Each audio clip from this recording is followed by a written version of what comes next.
Welcome back. Are you at a place where you can't seem to get away from the triggers and the constant reminders of the affair? Are you struggling to even sleep at night because of intrusive thoughts, dreams, nightmares? Or are you having a hard time paying attention at work, being able to function, being present, maybe with your kids?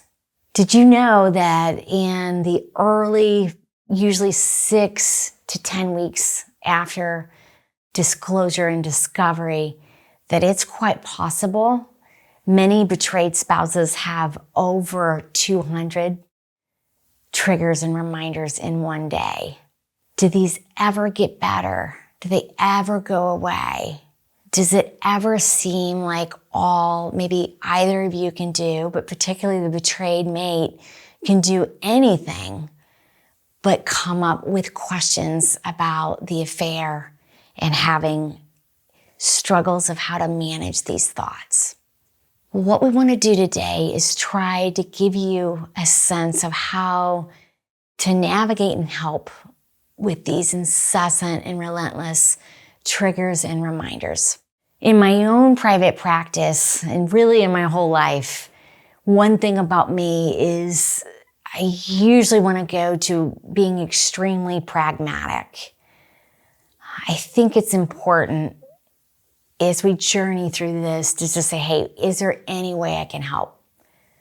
I know so many of the concepts that I'm talking to you about today have been explained to me during my own recovery process from my infidelity. And I'm the first to admit that I have made a ton of mistakes along the way. Well, we're going to start by, I'm going to give you some bad news. At first, there's not much we can do to stop all of the triggers and reminders. But what we can do is rather fight them. It just is what it is. It is what they are. I mean, sometimes the more we try to figure out how to stop them, just kind of the more they come. And so if you've been betrayed and this is happening, just please know the incessant reminders, triggers, they're really painful, but they are normal. They're really inconvenient because you can't predict them. And we want you to hear over and over that it's really your body's way of comprehending what's happened. And it's the only way at first that we can begin to process the loss. I can promise for most of you out there, you're certainly not crazy.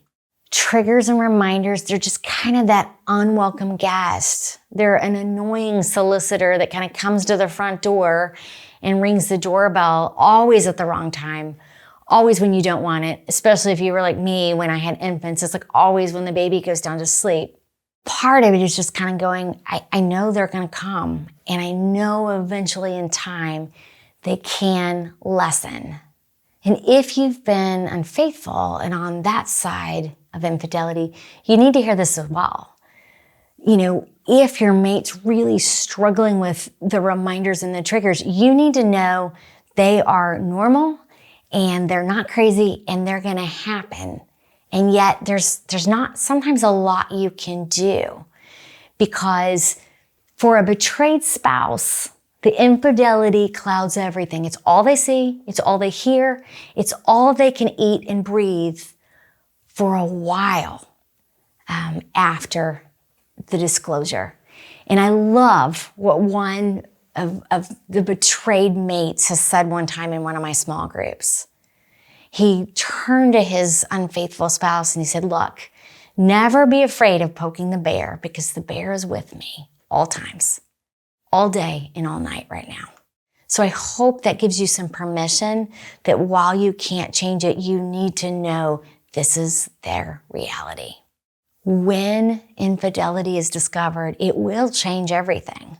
And think about that. Have any of you been fortunate enough to get a new car?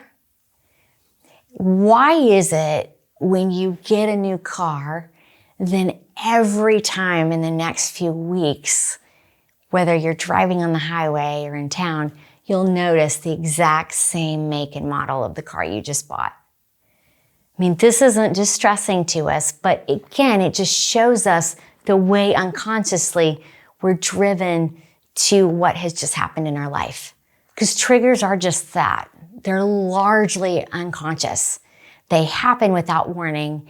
And in some ways, we can befriend it. We don't like it, but we can say, wait, this is the only way my body is processing the reality of what's happened. And if you think about even how we've been formed as humans in a womb, right? We literally develop from the bottom up, right? We get a heart before we get a brain. And we're going to get a brain before we have fingernails. I mean, our bodies have an incredible capacity for survival, and our bodies tend to be amazingly efficient in that we'll get rid of what we don't need first, right? So just as we were formed, that's the same way we're going to reduce ourselves to what's not necessary. That can happen with triggers and reminders. The beginning of my practice, I've been practicing about 20 years as a therapist. I used to work extensively with individuals struggling with eating disorders and in eating disorder recovery. And one of the things you would find with those that had a diagnosis of anorexia, that's when someone loses an extreme amount of weight. When they would lose the weight, they weren't getting the nutrition to be able to survive. And it would always go in a pattern of what these individuals would start to lose first. They would start to lose their hair. And again, your body's saying, I don't need that to survive.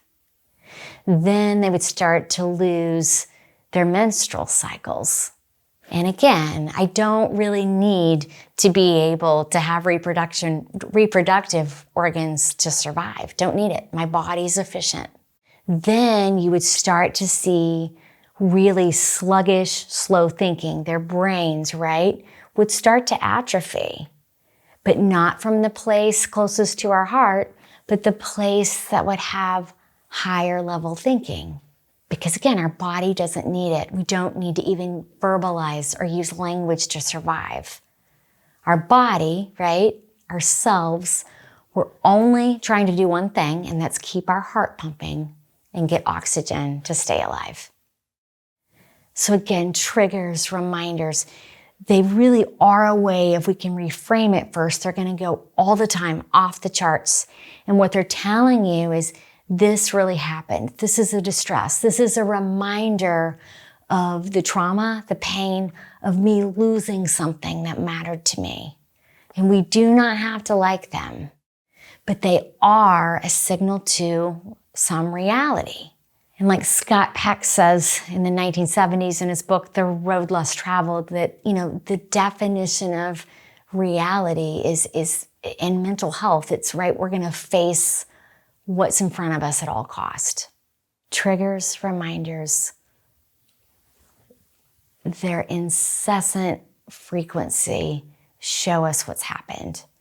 We would actually be more worried about you if you weren't having them. They do tend to get better in time. They should lessen over time. When they come, they're still going to hurt. But you can talk to anyone in this recovery place here at Affair Recovery that's been further on the journey, and they will remind you that they're going to get better. One thing we see as a reminder, so if you're the unfaithful spouse and you're betrayed, is, all the time thinking, asking questions, needing details. One mistake I know I've made and we see unfaithful make is you're grossly underestimating the amount of triggers they're having. They're likely having them all the time, more than you. Unfaithful spouses have them too.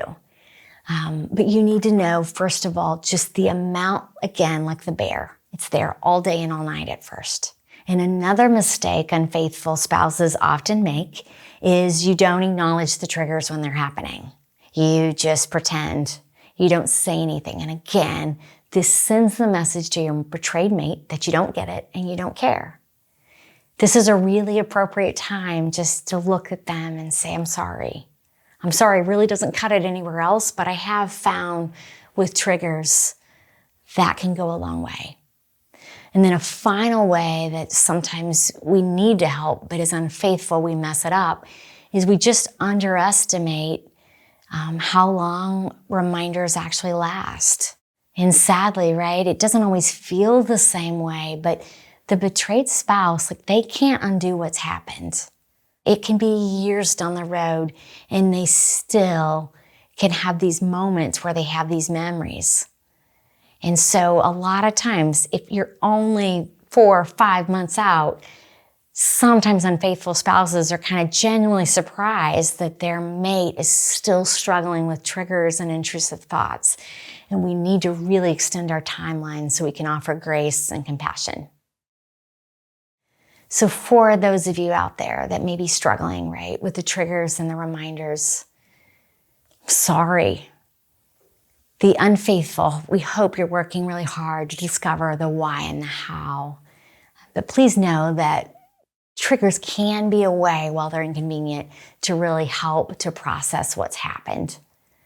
And we want you to be able to acknowledge in reality what's done so that you can kind of heal and you can move forward with it.